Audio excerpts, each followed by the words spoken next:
श्री सत्य साई लीलामृत श्रृंखला में आप सभी का स्वागत है।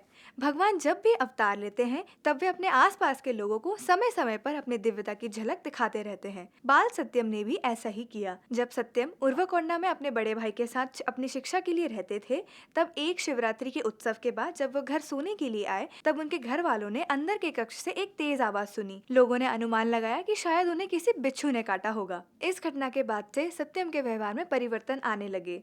हालांकि यह सिर्फ उनका एक संकेत मात्र था, ताकि आने वाले समय के लिए वे मानसिक तौर पर लोगों को तैयार कर सकें। वे अचानक से शुद्ध तेलुगु में पद्यम का उच्चारण करने लगे, जो आसपास के लोगों को समझ में नहीं आते थे।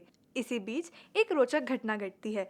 पड़ोस में ही रहने वाले पंडित नारायण शास्त्री जी अपने भागवत का पारायणम कर रहे थे। तभी सत्यम अपने बड़े भाई और अपने पिताजी से कहते हैं कि आप लोग पंडित जी के पास जाइए और उनसे कहिए कि वे जो उच्चारण कर रहे हैं वे गलत है। सत्यम का कहा मानकर उनके बड़े भाई और पिताजी पंडित जी के पास जाते हैं और सत्यम की बात को पंडित जी से कहते हैं। पंडित जी आग बबूला हो जाते हैं। वे सोचते हैं कि कैसे एक नन्हा सा बालक उनके उच्चारण में गलतियां निकाल सकता है। वे उनके बड़े भाई और पिताजी के साथ सत्यम के पास जाते हैं। तब सत्यम पंडित जी के सामने गीता का पारायणम करते हैं और उन्हें बताते हैं कि कहाँ पे क्या गलतियां थी।